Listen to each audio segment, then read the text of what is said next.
a lot of stories coming out of Maryland recently for their now 2-year-old medical marijuana law.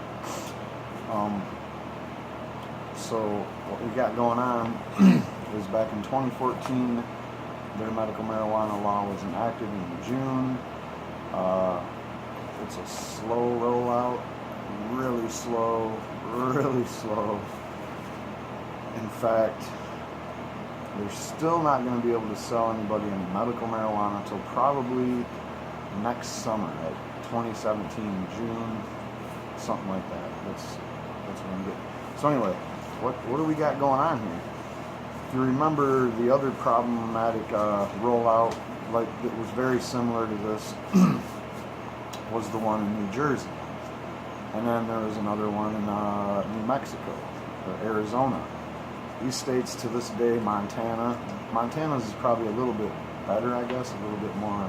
I don't know, there's a lot of people fighting that. We'll do a story about that one soon.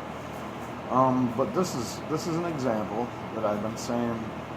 It's kind of getting to be a reoccurring theme that these medical marijuana laws that are enacted by the legislative branch of these state governments is all kinds of corrupt and full of crony capitalism and just this. That's it. That's the short end of the story there. So let's get into it. We're going to start out with just kind of like a brief history of Maryland. They decriminalized marijuana as well. So I don't know where they're going with this. So I'm going to go ahead and read this update from the Marijuana Policy Project. Now they have studies in every state on the marijuana policies, and they're helping to change these laws. It's a very good place to check policy and get information about what's going on in your state and how you can help make marijuana laws in your state change in general, no matter what the laws may or may not be for medical marijuana. And for just recreational marijuana, there's efforts in every state that I know of to do both. So anyway, I'm going to give you the last update of Maryland as of August 15th.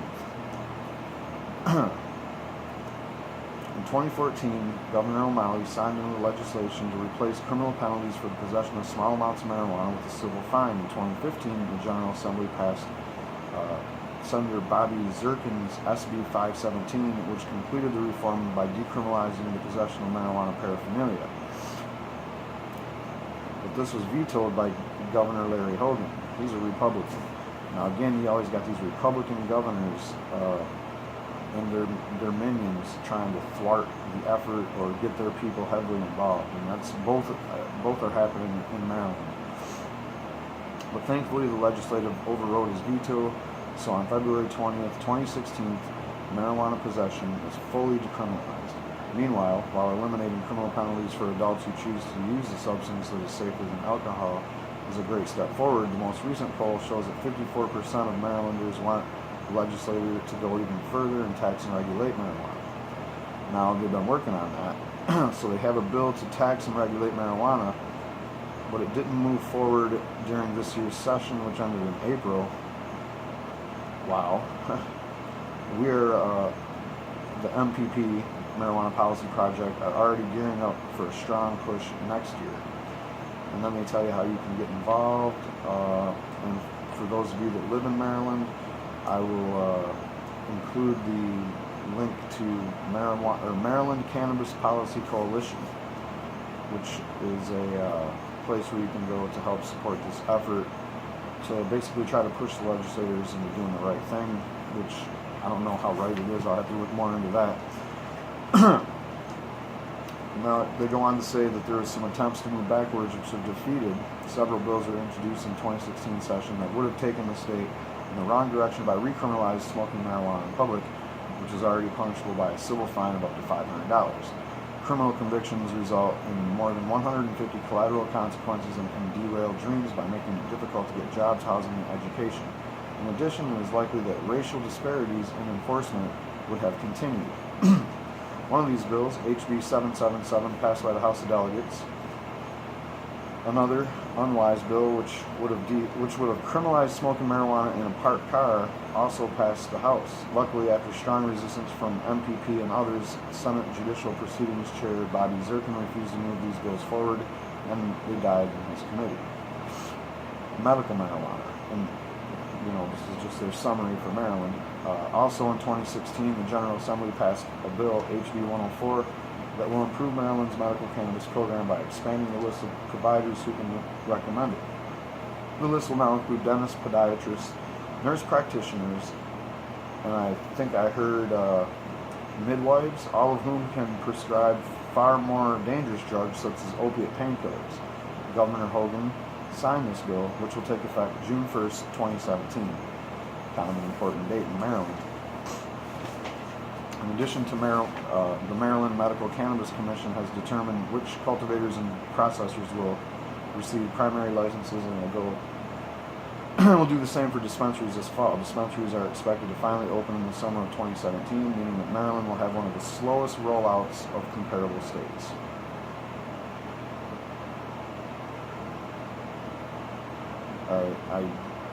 Then it gives you they give you the history of their medical marijuana program. So they first started kind of lightening up on it in 2012 and 2013. In 2013, lawmakers approved a law creating an unworkable research-based program that depended on teaching hospitals, which were unwilling to risk their federal funding to participate. And finally, in 2014, Maryland passed a workable medical marijuana law, and we'll get into the details of that now. This is just from the law. Now, this is the law that went into effect on June 1st. So, the law allows qualifying patients to possess up to a 30-day supply of medical marijuana as determined by the Commission. Now, still to this day, no one knows what a 30-day supply is. The Commission hasn't made any kind of clarification. It establishes that the process by which patients can qualify for medical marijuana, it also allows licensed dispensaries to distribute medical marijuana and initially a maximum of 15 licensed medical marijuana cultivators to grow it. There is no limit to the number of dispensaries that the Commission may license. The law takes effect on June 1st, 2014, and the Commission must adopt its final regulations for the medical marijuana program by September 15th, 2014. So the question is, how do the patients and caregivers qualify for legal protection under the law? The patient's physician, with whom the patient has a bona fide physician-patient relationship, must issue a written recommendation certifying that the potential benefits of the medical use of marijuana would likely outweigh the health risk for the patient. Physicians must provide the written recommendations directly to the Commission, who will then issue an identification card to each qualifying patient or caregiver named. The patient can qualify if he or she suffers from a medical condition or its medical treatment that causes one or more of the following. And then they list coaxia, anorexia, or wasting syndrome, severe chronic pain, severe nausea, seizures, severe or persistent muscle spasms. The law also allows recommendations for any other condition that is severe and for which other medical treatment has been ineffective if the symptoms reasonable can be expected to be relieved by the medical use of marijuana. So that's kind of a wide open door there at the end. Medical marijuana can only be legally obtained from a licensed dispensary or directly from one of the 15 licensed marijuana growers. Can patients and caregivers grow their own medical marijuana? No. They must purchase it from one of the sources listed above. We'll find out more about them later. How much marijuana can patients possess?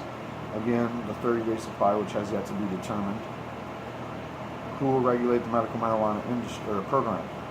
Maryland's medical marijuana program is regulated by Natalie M. LaPrade Medical Marijuana Commission, which was formed in 2013. The commission is an independent group that functions within the Maryland Department of Health and Mental Hygiene and oversees the implementation of the medical marijuana program. The committee is composed of 15 members, including one patient representative, various medical experts, and law enforcement officials. 3 new members will be added based on the 2014 law: a horticulturist appointed by the Department of Agriculture, a representative of the University of Maryland, and a representative of the Office of Comptroller. they sure do want to set up the medical marijuana business. And I'm gonna end this clip and make a part 2 probably, because I'm gonna run over 14 minutes again.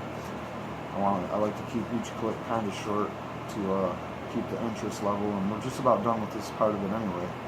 So previously, in June, the Washington Post identified more than 950 people working for or investing in prospective growing operations in Maryland. Among them, former DEA agents, the leader of the Maryland statewide police union, former heads of the Department of Natural Resources Police.